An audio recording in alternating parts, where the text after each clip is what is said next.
네, 부동산 시장에서 놓쳐서는 안 될 진짜 중요한 소식들, 이슈들 픽해서 저희 얘기 나눠보는 시간입니다. 여기 이슈 살펴보겠습니다. 오늘 이 얘기 안 할 수 없죠.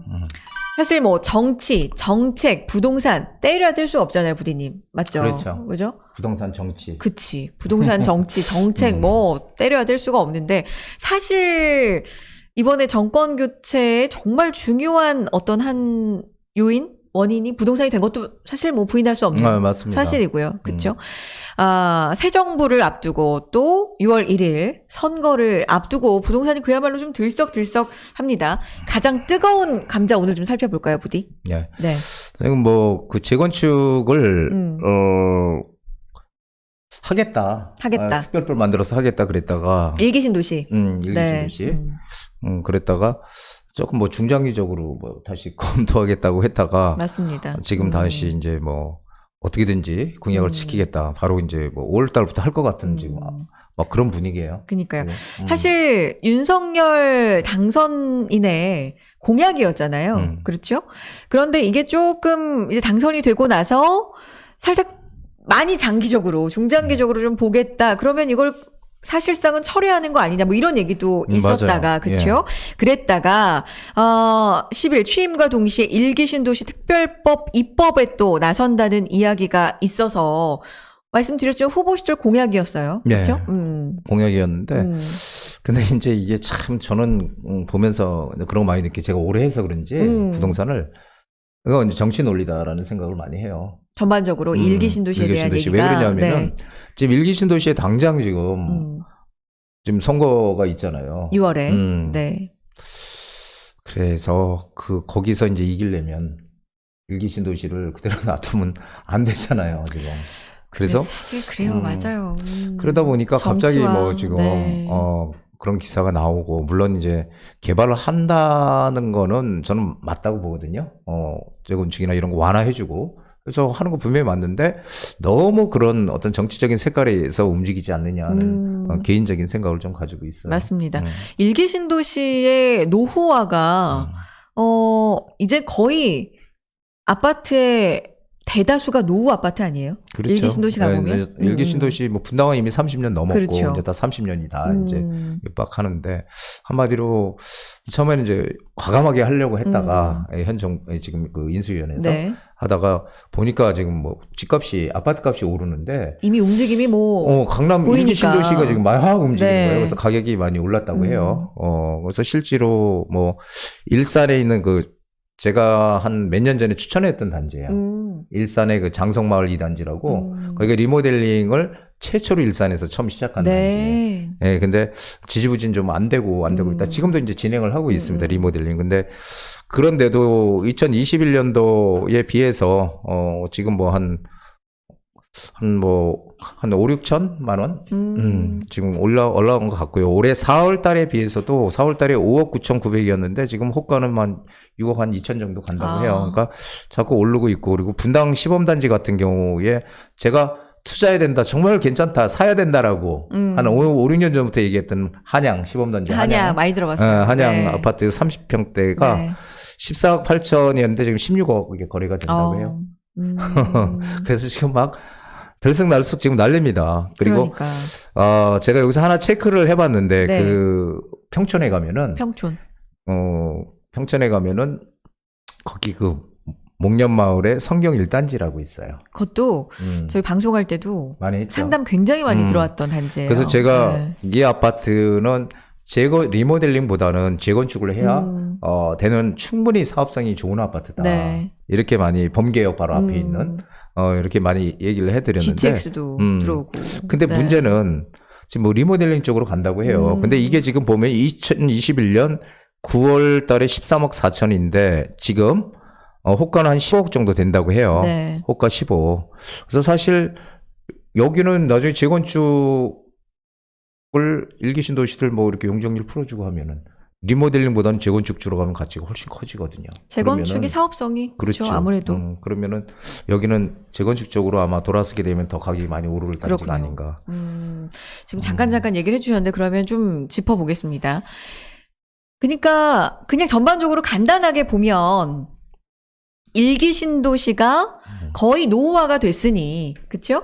재건축, 리모델링 이런 새 아파트가 되기 위한 어떤 규제들을 완화해주겠다라는 게 골자고요. 그렇죠. 그렇죠? 그래서 공급을 좀 많이 해주겠다라는 게 골자입니다. 그러면 결국에는 특별법의 구체적인 윤곽이 뭔지, 뭘 완화해주겠다는 건지, 이걸 좀 짚어주세요. 지금 가장 큰 거는 그런 것 같아요. 뭐 안전진단을 완화해준다는 건 재건축에 전부 다 해당이 되는 그렇죠. 얘기고, 그리고 이제 일기 신도시 같은 경우는 뭐 분당, 일산, 평촌, 3번 중동 해서 5대 신도시죠. 여기 전체 합쳐서 한 29만 몇천 호 정도, 약 30만 원 가까이 되는 그런 이제 공급이 되는 곳인데, 여기에 지금 그 상태로, 왜냐하면은 용적률을 그때 너무 이제 올려서 많이 네. 지었기 때문에 지금 재건축을 할 아파트들이 사실 그렇게 많지 않거든요. 그러면은 이제 그런 재건축을 할 아파트들 많이 하기 위해서 용적률을 높여준다. 용적률로 보면은 한 뭐 200% 내외 그렇죠. 이렇게 되는 게 별로 없어서 그 기준을 좀 상향한다. 300에서 네. 일반적으로 300% 그리고 역세권에 이렇게 상가들, 상업지역들을 뭐 이런 데는 500%까지 해서 하겠다는 겁니다. 그러면 네. 이제 뭐 계산을 해보면 한 10만 가구가 새롭게 더 공급이 될 수 있다. 신규 공급이. 그렇게 얘기들을 지금 하고 있어요. 그리고 실제로 그렇게 되면은 네. 공급 물량이 많이 늘어날 것 같아요. 그래서 이건 지금은 하여간 이 일기 신도시 뭐 재건축 초과이익 환수라든지 이런 거 다 재건축에 다 공통적인 그렇죠. 거예요. 근데 이제 가장 중요한 거는 용적률을 높여주겠다. 그리고 종을 뭐 상향시켜주겠다. 이런 것들이 지금 일기 신도시 특별법에 들어가 있는 걸로 알고 있습니다. 재건축할 때 가장 많이 실제로 이제 걸림돌이 되는 게 뭐 용적률이라든가 말씀하신 어떤 사업성에 대한 부분들이 있잖아요. 그런 부분들인데 뭐 종상향이라든가 이런 부분들을 완화하고 가장 뜨거운 감자 뭐 재초안 같은 것들도 완화시키는 내용이 포함될 것으로 좀 전망된다라는 말씀이시고, 근데 더불어민주당도 신도시 재정비를 위한 특별위원회를 구성했다는 얘기가 있는데, 이렇게 거대 양당이, 그죠? 오랜만에, 적극적으로, 동시에. 그거는 분당에서 서로 만나잖아요. 그러니까. 이게 다 이제 아까 처음에 말씀하셨던 선거, 그렇지. 격전지. 그럼요. 선거 격전지인데 지금. 그래서 저는 뭐 그렇게 보고 있습니다. 그래서 거기서 과연 지금 또 호각이라고 또 그렇게 나오더라고요. 호각이라고 나오고. 그러니까 뭐 여긴 반대할 이유가 없죠. 서로 해주겠다. 서로 해주겠다. 그래서 법안 통과는 어쨌든 양쪽에 굉장히 중요한 지역이고. 그럼 무조건 되는 거죠. 그러니까 통과가 문제가 없을 것 같다라는 말씀이신 거죠. 100%죠. 100% 거의 뭐 확신을 하고 있는 상황이고. 자, 그러면 일기 신도시에 대해서도 이쯤에서 알아보고 가야 될 것 같습니다. 뭐 우리 분당 얘기했으니까 일산 얘기도 했으니까 평촌 얘기도 했죠. 또 어디 있죠? 부천도잖아요. 3번. 중동. 부천 중동. 이렇게 일기 신도시입니다. 그래서 총 30만 가구고. 그리고 이게 89년도에 일기 신도시가 이제 시작이 됐거든요. 왜냐면은 지금 80년대에 이게 계기가 이런 거예요. 신도시 만들어진 계기가 80년대 이제 그 삼저 현상이라고 해서 뭐 저금리, 저유가, 저물가. 그래가지고 이제 상당히 호황이었던 시절이죠, 우리나라에. 경제 성장이. 그렇죠. 네. 그리고 거기에 이제 88 올림픽이라는 특수가 같이 겹치면서 이제 막 대규모 공급들이 막 이제 시작이 되고 그래서 집값이 엄청나게 올랐거든요. 그래가지고 89년도에 실제로 기사를 보면은 전세값이 너무 많이 올라가지고 자살했다는 기사도 있어요. 아이고. 그래서 저는 그거 보고 상당히 가슴이 아팠는데, 야, 그랬었구나 그때. 근데 중요한 거는 이제 그렇게 해서 만들긴 했는데, 그래서 뭐 96년도까지 이렇게 입주를 했다고 해요. 근데 그 중에서 제일 많이 입주한 게 이제 분당이죠. 분당이 한 10만 원 가까이. 집값도 뭐. 입주를 했고. 일산 뭐 이렇게 해서 입주를 했는데. 근데 이제 일기 신도시 문제점은 전부 다 이제 베드타운이라는 거죠. 그 분당 빼고. 그래서 베드타운을 분당만 지금 베드타운이 아니고요. 일자리가 있고 나머지는 전부 일자리가 없거든요. 그래서 전부 다 어디로 가요? 일자리를 뭐 서울로. 그래서 그래서 정약용 선생이 한 얘기가 딱 서울에 붙어 있어라.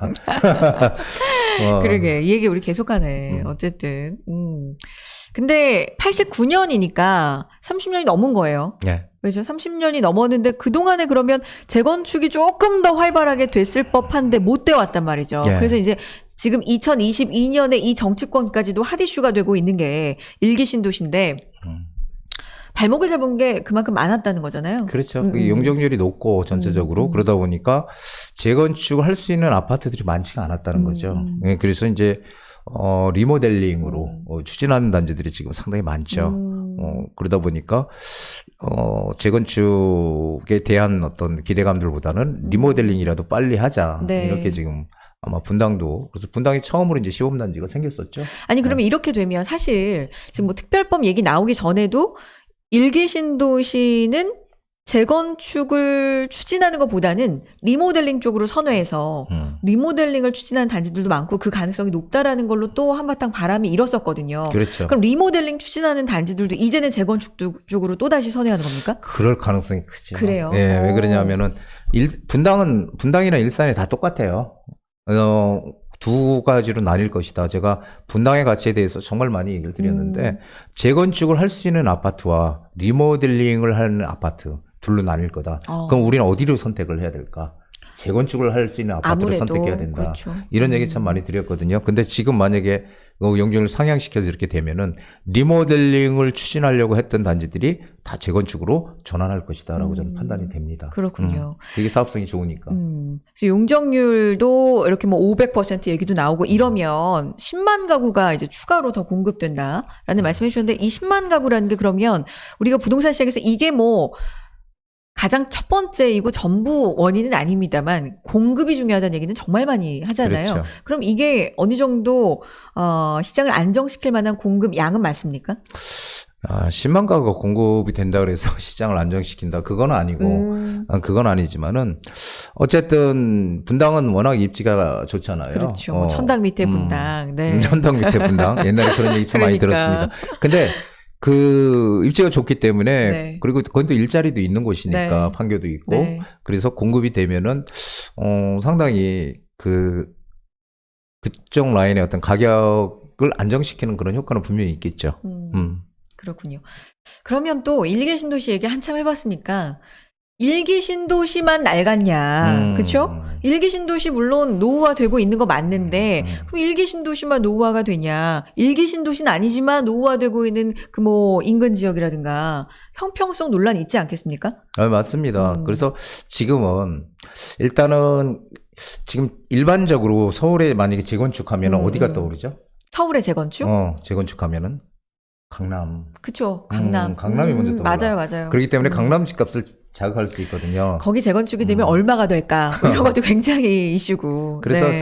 지금 일단은 얘기를 안 하고 있지만 결국 분당만 재건축에 대한 어떤 혜택을 준다. 용적률 높여주고 그렇게 할 수는 없죠. 그렇죠. 그건 형평성의 문제가 커요. 그렇기 때문에 결국은 완화를 전체적으로 할 수밖에 없는 그런 상황으로 분명히 진행될 것이다로 저는 확신을 합니다.